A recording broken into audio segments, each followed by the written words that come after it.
to do today is I'm going to cover the request due to economic hardship lease forms. Then I'm going to cover the financing contingency, and then we'll open it up for questions if any questions you had to ask of me. I want to go over this financing contingency because I've had like a half dozen calls about it or emails about it this week. So I'm going to mute you all, and then if you have questions, you can unmute and ask. Okay, I'm going to start with the request due to economic hardship forms. We briefly talked about this in the last session that they were coming out. NVAR has come out with a couple of new forms to deal with leases, and it deals with the hardship status, and it's a request due to economic hardship lease form. If your tenant cannot pay the rent and you're helping the landlord out, this form would be used to make that request. Why would your landlord want to entertain this request to lower the rent down during this trying period, or even forbear it and increase the rent later? Well, a couple of reasons. One, you'd have to find another tenant, but two, if you want to evict someone for non-payment of rent, just be aware that General District Court, where you would have to do it in Fairfax County, is pretty much shut down for most documents through May 17th, and it's been closed down since March 16th. Unless it's an urgent matter of criminal or something like that, you're not going to be able to even get into court to get the right to evict someone. So you're probably looking at a 2 to 3 month period just to have the opportunity to get the proper paperwork. When someone doesn't pay their rent, you have to give a 5-day written notice that they haven't paid. Then you have to go through the process. You're probably talking normally at least 30 to 40 days to get someone out. So your landlord may very well want to consider this request for economic hardship. They can also, as the landlord, if they're having to accept less rent, they could probably go and ask their lender to help them out and maybe do a forbearance on their mortgage for a while. So I'm going to go through this form real quickly.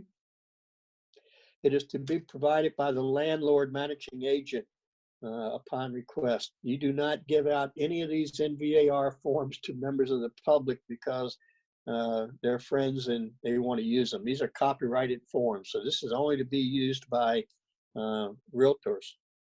You fill out the top part. I don't think I have to go over that, but instructions. Tenant must complete this form in its entirety prior to landlord's consideration of request. This request is made only for the purposes stated herein and does not amend or otherwise modify the lease. And that's an important clause to have in here. Landlord is not obligated to accept the request. Landlord's approval of tenant's request shall not act as a waiver of any right or remedy of landlord, and tenant remains responsible for paying all rent, including any deferred rent under lease. Some requests may require execution of an addendum if you're going to extend the lease period, that type of thing, or to allow for the catch up of this money. So tenant shall complete the following information and deliver a request. I've had this question several times. Can the landlord make a request of information, or do they just have to accept the tenant's word? They have the right to ask for documentation. Number one, the requested dates of rent deferment. We don't know how long this is absolutely going to go on. I know it's been devastating here in Florida because it's a lot of service industry, not the type of industry we have in Northern Virginia. But even after they're starting to open Florida back up here, it's going to be over a long period of time before anything goes. So if you have a tenant that you help get into a property and they're asking for this, I would think your deferment period had to be at least 3 months. Requested amount of monthly rent during the deferment period would probably be based on how much unemployment they're receiving or the reduced hours, and describe the basis for the request. But number 4 is the important one here on this form. Attach supporting documentation. Tenant should attach to request as much supporting documentation as reasonably necessary, including but not limited to proof of furlough, unemployment, amount of any unemployment assistance, statements of income, assets, and liabilities, etc. So just because I lost my job, unless I'm living paycheck to paycheck, if I can still pay my rent, the landlord may not approve this. So the tenant warrants that the statements made in this request are true and accurate representations, and acknowledges that such representations will be relied upon by the landlord. And if the facts are untrue or uncertain, whatever, landlord's sole discretion, they're going to reject this. They're also giving the managing agent authority to verify any information, include contacting their employers. So this form was put together for the purpose of working with your tenants. There are no evictions happening. There are no foreclosures happening right now in most states. So you just can't get into court to get the proper paperwork, and it's just not happening. The second form is notice regarding request due to economic hardship lease. And this is where the landlord responds, and they can deny. There's nothing says they have to do this. The problem is you're going to be stuck with a tenant not paying any rent for the time period it's going to take to get them out. So they can deny for undue financial hardship on the landlord, which means I can't pay.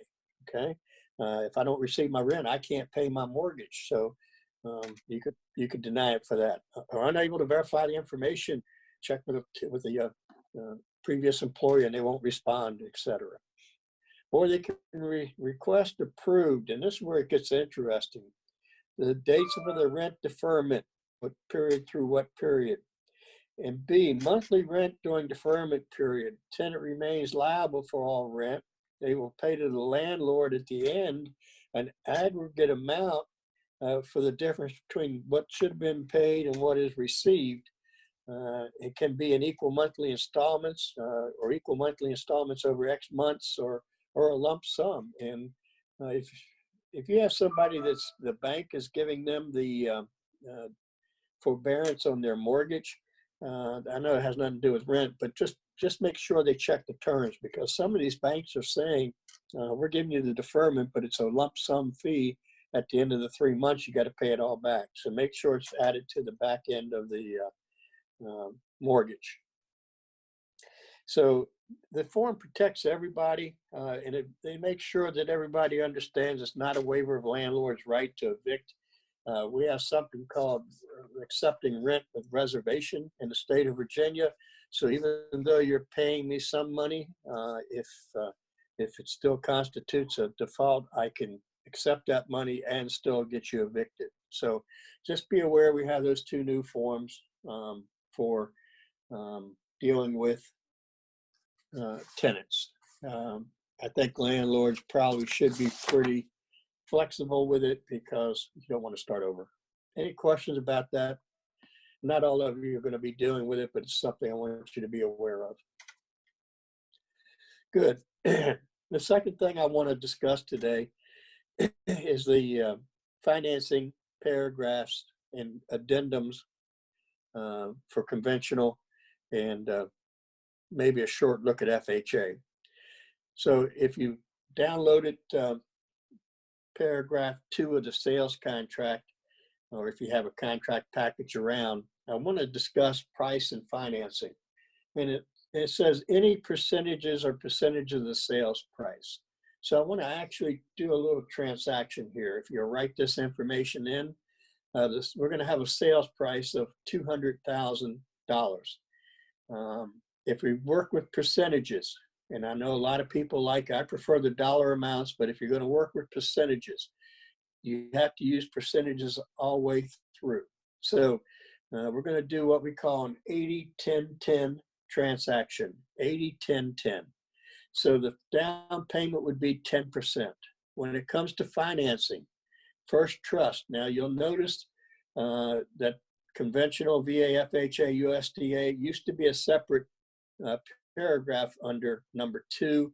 It has been moved into where it says first trust. So if we're doing an 80-10-10, first trust would be 80%. Second trust would be 10%. Seller held would be 0. And I encourage you to never leave a blank in your sales contract. It's either NA or 0. So total financing would be 80 and 10 would be 90%, not 100, not 80. I see all types of things come in here, and that's why I don't like the percentages. If you put 100% and they're putting 10% down, my interpretation would be you're offering 10% more than sales price. So if we try the dollar amounts, and I'm simplifying this for you today, I'd ask you to do it, but let's just simplify this. Down payment would be $20,000. First trust would be $160,000. Second trust would be $20,000. Total financing would be $180,000. Here's a little tip. If your total financing and down payment does not equal sales price, start over. You have a mistake. Seller subsidy. This used to be on the conventional financing and VA and FHA financing addendums. It has been moved here. It is so that the seller can get a true picture and it doesn't get lost by not paying attention to it in an addendum. So seller subsidy, you have noticed they put the word less. That is so that everyone knows that you take the sales price less the closing cost. If it's 3%, and in Virginia it's about 2.88, so we use 3%, then that would be $6,000. So the owner would really be netting $194 before their closing cost. Now, seller subsidy is capitalized, and you may remember from some of my other classes, when a word is capitalized, there is a definition. So if you go to paragraph 31, which you may not have there, but let me share with you its definitions. And 31J has the definition of seller subsidy. Let me read it to you. Seller subsidy is a payment from seller towards buyer's charges, including but not limited to loan origination fees, discount points, buy down or subsidy fees, prepaids or other charges as allowed by lenders, if any. It is the buyer's responsibility to confirm with any lenders that the entire credit provided herein may be utilized. If lender prohibits seller from the payment of any portion of this credit, then said credit shall be reduced to the amount allowed by the lenders. I am dumbfounded by the number of agents out there that think if the buyer doesn't use all of the closing costs, then the seller writes a check to the buyer for that. That is against the law.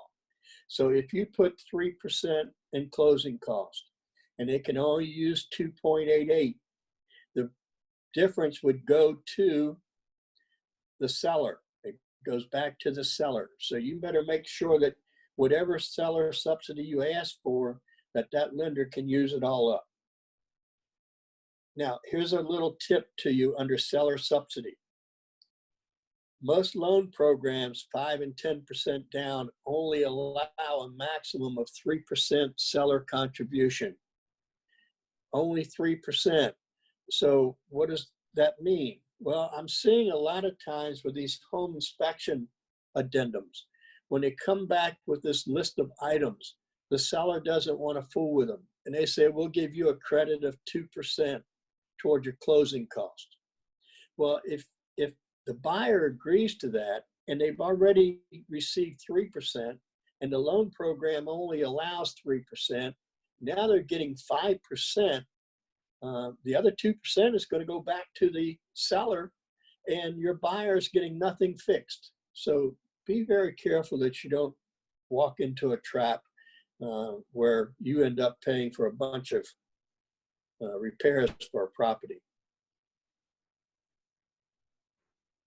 Now they did something else to this paragraph 2, price and financing of your contract, and that is they removed paragraphs E, F, G, and H. They moved all those into the appropriate financing addendum. But let's take a look at paragraph D here, 2D, financing contingency and application. This contract is or is not contingent on financing. If it's VA, FHA, there is no such thing as a non-contingent financing.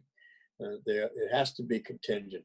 If this contract is contingent on financing, buyer will make written application for financing.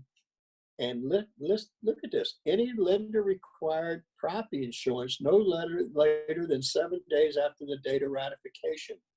If there is a loan available, if there's a loan involved with this property, there's going to be required property insurance. Your buyer has to apply for this insurance within 7 days of date of ratification. Not take insurance out, apply for it. And the reason being, that way anything that shows up on the clue report that would affect the insurance of the new buyer, anything that to deal with flood zone, that will all show up. So the lender needs to know how much the insurance will be when they're qualifying and approving your buyer.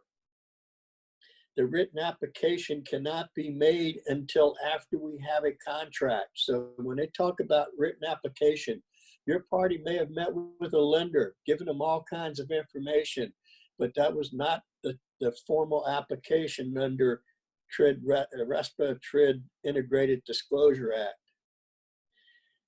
The buyer grants permission for cooperating broker and the lender to disclose to listing brokerage and seller general information available about the progress of the loan application and loan approval process. And 3, seller agrees to comply with reasonable requirements. Paragraph D is going to be very important when we look at the conventional financing addendum. If buyer fails to settle except due to any default by seller, then the provisions of the default paragraph shall apply. We spent quite a bit of time on the COVID-19 addendum form and why I think it's important. If your buyer fails to settle by midnight on the day that you specified in this contract, just because the lender in this trying times couldn't get the loan done, if you hadn't used the COVID-19 addendum, your buyer is going to be in default. If you use the addendum form and as part of the contract and everybody agrees, it will not be a default, and the people will get their money back if the loan wasn't ready. So it's very important that you use that form. I am going to go to the conventional financing addendum, and hopefully you guys have a chance to download that. I want to talk about this addendum. Starts out with paragraph 1, specified financing. Once again, there's those quotation marks around a word, which means it's setting a definition that buyer and seller have agreed to in this contract. And it means the terms set forth in paragraphs 2A and 2B of this contract in the following loan terms. So 2A, whatever your buyer puts in paragraph 2A, down payment, 2B, financing, they must do. If they cannot do that and they use any other kind of terms, if they get turned down for any terms other than 2A and 2B, they are going to be in default. So they can't just change programs. Make sure they can do what they say. First trust, the buyer will obtain a first-rate deed of trust loan amortized over 15 or 30 years. I usually recommend my clients 30-year loans instead of 15 for precisely what we're going through right now. If they had a 30-year mortgage, their payment would be less each month. Their interest rate might be a little bit higher, but I can always turn my 30-year mortgage into a 15-year mortgage by paying extra payments, extra amount of principal each month. But if I can't afford to do it, I can cut back to my 30-year rate and make my payment. The interest rate for this loan is at an initial interest rate not to exceed, and let's say you put 4% per year. If it exceeds 4% per year and your person gets turned down because the rate goes up to above 4% per year, are they out of this contract without penalty? I say no, and we'll see why here in alternative financing paragraph 2. This financing contingency shall not apply to any alternative financing. And alternative financing is defined. That means any change to the financing terms in the specified financing, including but not limited to down payment, amount financed, loan type, term of any loan, interest rate or loan program. Interest rate. If your buyer does not lock their interest rate at 4% and it goes up to 4.5% per year and they get turned down, well, that was turned down for alternative financing, they're probably going to be in default. So if you put 4%, you lock it at 4%, and it goes up to 4.5%, but it's locked at 4%, they get turned down at 4%, then they're out. So I usually ask the lender I deal with most of the time, what is the highest interest rate that my people qualify for? We put that in there. Then if they want to float the loan and see if they can get a lower loan payment, etc., interest rate, fine, but we know that they still qualify if it goes up, but we don't put them into a default situation. Now, if you had they were going to put 5% down on page paragraph 2 of the contract, and they get turned down at 5%, that's fine. But if they don't have the 5%, say you're going to put down 10% and they only have 5%, and they get turned down, they're going to be in default. But buyer may substitute alternative financing for specified. However, buyer shall obtain seller's written consent. If you're going to have to change financing, you get the seller's written consent. Now we have new specified financing. But if you're going to change financing, you probably need to extend your settlement date also. These all fit in together here. If you're going to switch from conventional to FHA, you can't just automatically do that. You need the seller's permission, and they do not have to grant that. Should buyer pursue alternative financing without seller's written consent, buyer shall waive the protection of this financing contingency. So anything other than what's in paragraph 2A, 2B, and this addendum, they get turned down for anything that's other than that. They've lost their financing contingency. They will be in default. Now, buyers can substitute lenders. The lender letter that I send over with my contract, is that the lender that the buyer has to use? If the buyer gets turned down by another lender, are they in default? Well, it depends. Most people don't really pay attention to this paragraph, but let's look at it. To which written application has been made under paragraph 2D of this contract. We can't make loan application until we have a contract. So how could the lender letter that you send me be the lender they have to use? So they have 7 days under paragraph 2D, 7 days to make written application to the lender. Now, if they change lenders from the one they originally made the application in paragraph 2D and they get turned down, that would be a problem, okay? But buyer substitution of lenders to which written application been made under paragraph 2D of this contract shall not constitute a change in specified financing or constitute buyer default, provided there's no additional expense to seller and settlement date is not delayed. And that's the key. Settlement date is not delayed. We have time is of the essence in our contract. Pay strict attention to that. It says those dates are not guesses, they're not estimates, they're written in stone. And your buyer will be in default as of midnight on the day of settlement if they can't settle. I'm not going to go over that paragraph today, but that's the nice thing about this COVID addendum. They're not in default if it doesn't happen. They will get their deposit back, but also when it comes to needing more time under that paragraph for time is of the essence, this optional paragraph 3 or 4, the seller and the other side agents more likely are going to grant the extensions because it wouldn't be a default. And you can use this for specific extensions for financing, appraisal, etc. So use that COVID form with your contracts today. Paragraph 3 and 4 of this addendum, financing contingency with automatic extension.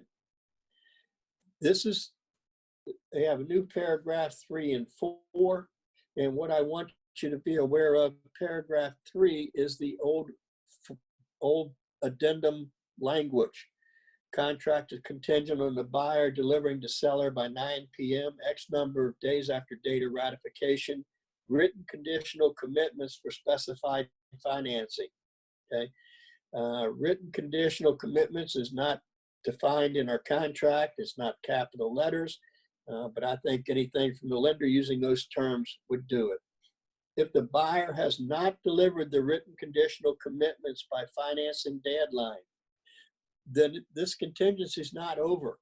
It continues until the date of settlement, okay? Unless the seller has delivered a notice to buyer that the buyer has 3 days to remove their financing contingency, or this will remain in full force and effect. So what we're looking at here is if I do not remove my contingency, then we will end up being in default if we do not get our mortgage, if we do not terminate the contract within those 3 days. So you've heard me talk about before, do not put anything in the contract where you are the person to receive these notices, and that's a reason. Paragraph 4, I want to make sure that you understand this and don't use it as a buyer's agent. Financing contingency with automatic expiration. This gives you X number of days for the buyer to deliver the written conditional commitment. If they don't deliver that within that amount of that time frame, okay, then they're not going to have a financing contingency anymore. And if they don't settle, they're in default. They need to get turned down. So if you're putting 21 days, okay, and they don't have their loan commitment within 21 days, they've lost their financing contingency. So please, please don't use that one. If you were a listing agent, you'd probably want this. Buyer's agent, you probably do not, especially with the delays we're seeing now in the with the lenders getting these loans to the table. I mean, it's not necessarily their problem. It's appraisal problems and all types of other problems. So that's your conventional financing addendum. I want to cover next week. I want to talk about appraisal contingencies, but I did have a situation that I was contacted about with the FHA financing contingency addendum. And the appraisal provisions for FHA, there is a blank to put the value of the property of not less, because under FHA, if an appraisal comes back low, the purchaser's out of the contract, okay? They don't have to go through with it. But in that blank, okay, there's a notice that says the dollar amount inserted in the mandatory clause is the purchase price. Okay, in this particular instance, the price was $395. $350 was put in that clause. The appraisal came back at $375, and it was more than $350. So, according to the language, the agent had messed up there a little bit. My contingency would have been that the lender probably would have turned the loan down for not having proper collateral, and we might have had an argument. It got worked out, but be careful what you put in that blank. And we're going to discuss that next week when we meet, which will probably be Wednesday, because I have to teach for the board on Friday and Saturday. So if you need your continuing ed, you can take it online next Friday and Saturday, 4-hour sessions, and the following Friday and Saturday, 4-hour sessions. If you register with the board, you can take your continuing ed online. I'm going to unmute everybody. Any questions? Yes, Larry. Okay. I have a question. Okay. In order to get approval from the bank for financing, does the house need to be inspected prior? It needs to be appraised, not inspection. Okay, that was my concern. Okay. Now, and also, if an agent who has put her house in the market, the seller has put the house in the market and took it off the market. Now another agent has a buyer for the house and comes in and says, there is a condition. I have listed buyer's house. In case it is sold out, then I'm ready to buy your house. So okay. what should we need to be on the contract? Okay, so you have a buyer that wants to buy your listing, but their house has to sell. Yes. Okay, then in the contracts, contingencies, and clauses, addendums. Mm-hmm. Okay, you would use the contract clauses and addendums. If I don't know if you had the contracts package there, but there's in that contract. Mm-hmm. So, and I mean, I'm just going to tell you where to find it. Okay, now in this case, does the seller have to pay 10% of the asking price? For what? For if they have the intention to purchase a house, on the contract, do they have to give the seller 10% of the asking price? You mean for an earnest money deposit? Yes. Well, that's negotiable. They don't have to, but if seller can say, I won't accept any contract unless it's 10%, that's a negotiable item. Okay. Okay. Yes, and also another question. The escrow agents, there are different escrow agents, but do they charge any particular percentage of the Escrow agents don't charge percentages. They only hold whatever is negotiated in the contract. Now, when it comes to escrow agents, if it's the real estate company, okay, whatever the buyer and seller agreed, that earnest money deposit has to be in the bank within 5 business banking days. If it's a title company, they have different rules. The 5 business banking days is only for a real estate company that is licensed by D4. Title companies are not. Okay? So when you look at paragraph 3, paragraph 3 is negotiable between buyer and seller how much the deposit will be. Now, paragraph 3 says they could have a deposit by check, cash, or bank wired funds. So if it's bank wired funds, it's going to have to be a title company, because most real estate companies don't take bank wired funds simply because of the accounting procedures. Now, if I was a buyer, I'm not going to give all my money as earnest money and have it tied up until after my home inspection's done. But, you know, if Mhm. tight market, the seller can request that deposit and turn the contract down if it's not what they want. I see. Now, in this case, can the seller say, I don't allow any inspection until your house is sold out and you're ready to buy my house? Yeah, they could, certainly. Mm-hmm. Okay. Yeah, you know, and contingencies and clauses, if you want, we can look at that next week. Matter of fact, I'll write a note to do the contingency and clause addendum next week for the sale of a property. Mm-hmm. There's several ways of doing it. One is if you don't have a contract. The other is if you already have a contract and contingent upon selling. So there's two different parts of that contingency and contingencies and clauses. But protect your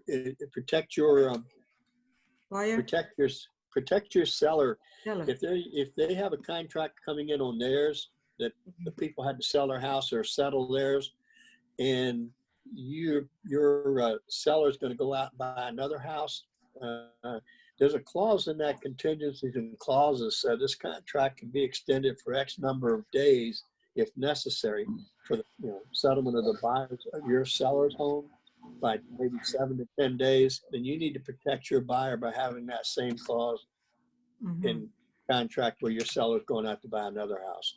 But I would like to be able to have everybody have that form in their hand, and we'll discuss it next Wednesday. Next Wednesday.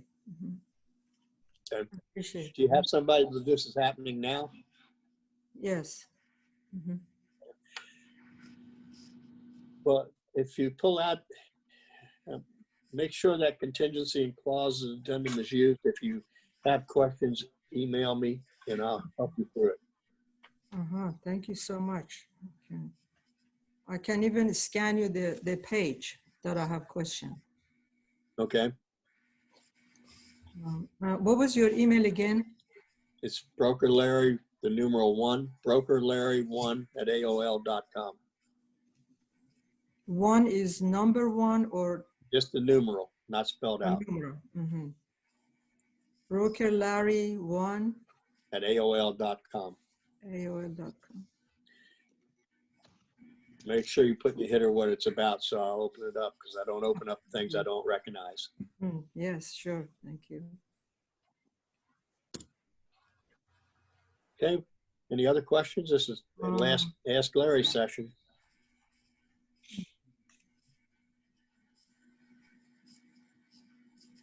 Okay, another question. Okay. If I have a house and I'm a realtor and I have a buyer, agent comes to me as a seller agent, can I say that, well, you get your percentage out of the sale from the buyer. I don't get any percentage of it as the buyer or seller agent. And that's it. I don't get anything. I don't give anything. Why would you want to take a listing where you get nothing? But I mean, but so here's what our rules say. Total commission is a matter of negotiation between the seller and the broker. Okay. Now, if you want to put a listing into the computer system, Bright MLS, you must offer compensation at least one field. Okay. So it's got to be at least $1 in one field. But you could certainly take a listing like that. I'm not sure how many buyer agents would show it. And here's the reason. Fannie Mae and Freddie Mac do not allow the buyer to add a compensation on top of their contract to pay their agent. So most buyers wouldn't have the money to pay you. So you're probably going to limit who looks at your property quite a bit. Okay. So you might be limited to only investors. And so I'd make sure the seller understood that, because most buyers can't afford to pay the commission to finance it. Absolutely. Mhm. And the secondary market doesn't allow them to finance it at this point. Uh-huh. Good to know. Okay, any other questions out here? So you're being quiet today. Any questions?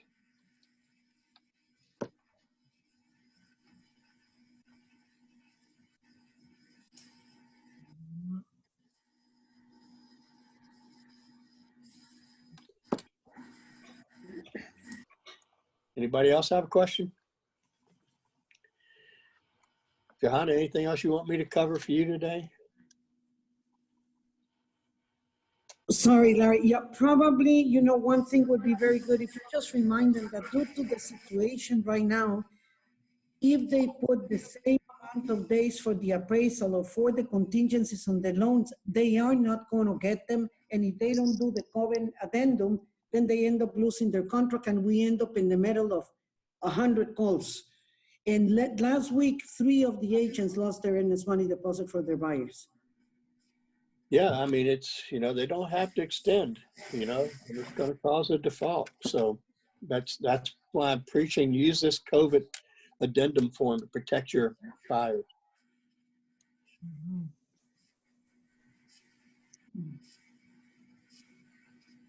I mean, that's why I want to cover next week. I want to, Wednesday, I think we'll do this Wednesday next week, because I'll be teaching on Friday and Saturday. We'll cover the addendum for the appraisal, conventional FHA, and then we'll cover the contingencies and clauses for the sale of a property. I'm not sure too many sellers are accepting contracts where people have a house to sell, unless it's a higher priced property. So Exactly. we'll take a look at that. Any other questions? No. Any subjects you guys want to talk about, you get them to me in advance, and we'll let people know, and we'll cover it.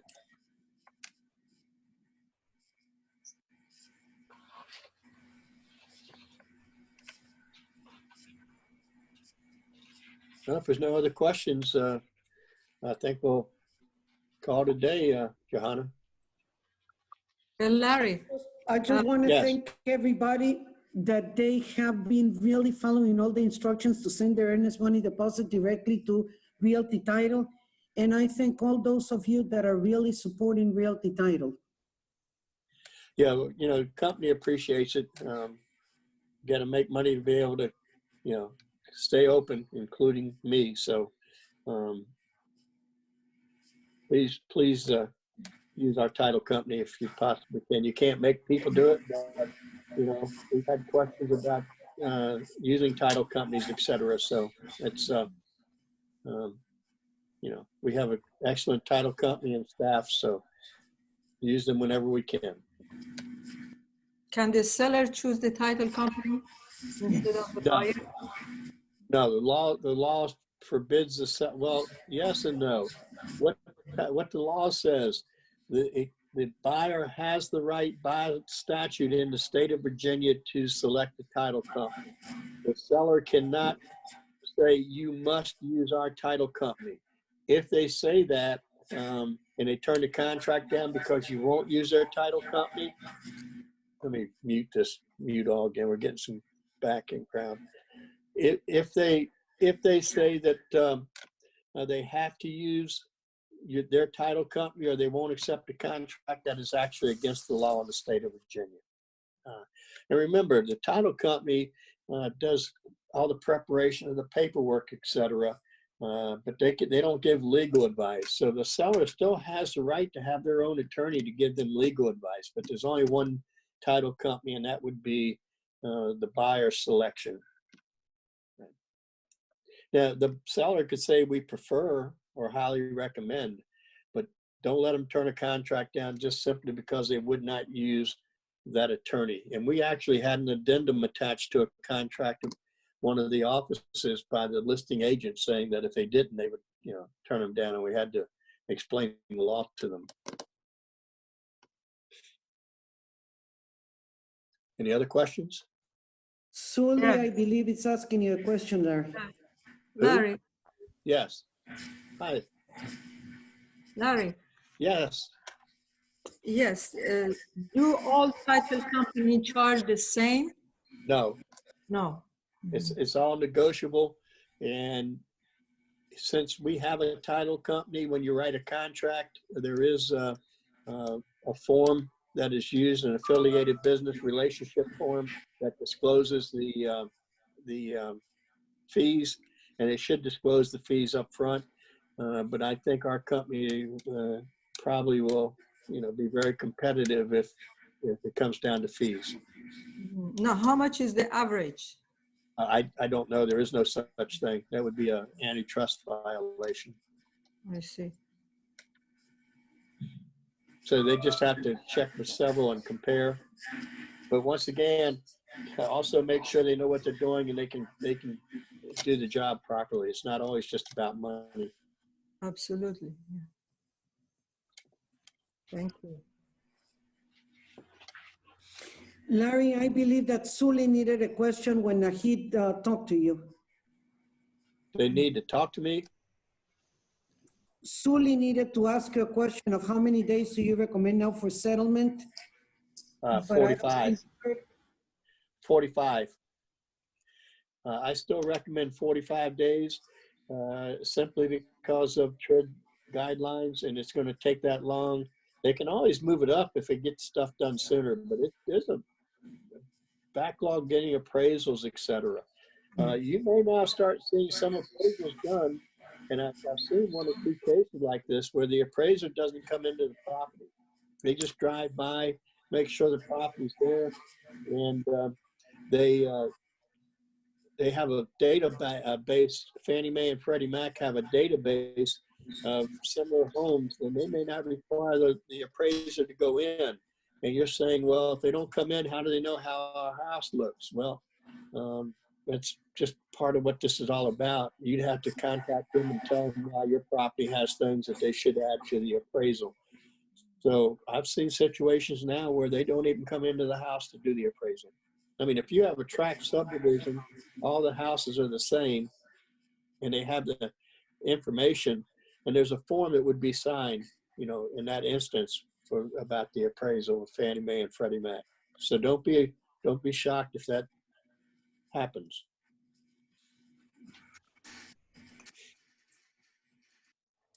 Anything else?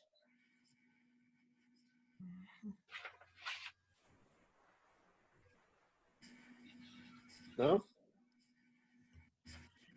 Okay, then I think we'll call it a day. And when you think of questions, if you email them ahead of time, I can go ahead and add it to what we're going to talk about so people know what we're going to be talking about. I try to bring you things that I hear during the week from our company. Usually when I'm in Northern Virginia where business is normal, I hear stuff in my classes, etc. But online, people are a little bit timid about speaking up. So, Larry, right, perhaps we can just tell them that any questions that they want or any issue that they want you to address, if they cannot get a hold of you, they can always get a hold of me at any time or send me an email, and then I'll communicate with you what they need. yeah, well, the way the company's set up is you go to the managers first, and then the managers need to check with me, they check, or they'll tell you to call me. But Dave has always said he wants the managers contacted first, because I'm not a manager, I'm a consultant with the firm, so you really need to talk to your managers first. Okay. But next Wednesday at 11, is that good, Johanna? Yeah, that's fine. And then we'll be doing the appraisal addendums and problems we're seeing with appraisals, and we'll talk about the contingencies and clauses, sale of a property contingent upon the sale of a property to buy your listing, and any other questions people might have. Okay, anybody else? Well, thank you for logging on. We had a smaller group today, but hopefully we'll have more people next week. And remember, these are recorded, and you're going to put out to all the agents where they can watch this stuff, correct? Everything it's on YouTube. Your prior 3 ones and this one will go on YouTube tomorrow. Okay, great. All right. No other questions. We'll call today and then stay safe. You did too. Thank you, Larry. You too. Thank you. Thank you, Larry. Thank you. Thank you. Thank you. Johanna. Johanna, thank you so much. You're welcome, and I know that that's my Nahid. Suli, Yes. I keep getting, oh, no, you're just saying thank you. Thank you, Suli. And hope that you all come back on Wednesday because it's always very, very important to listen to Larry. And if you have any other Absolutely. questions that you want, just let us know. Absolutely. Okay, well, thank you. Thank you. Thank you.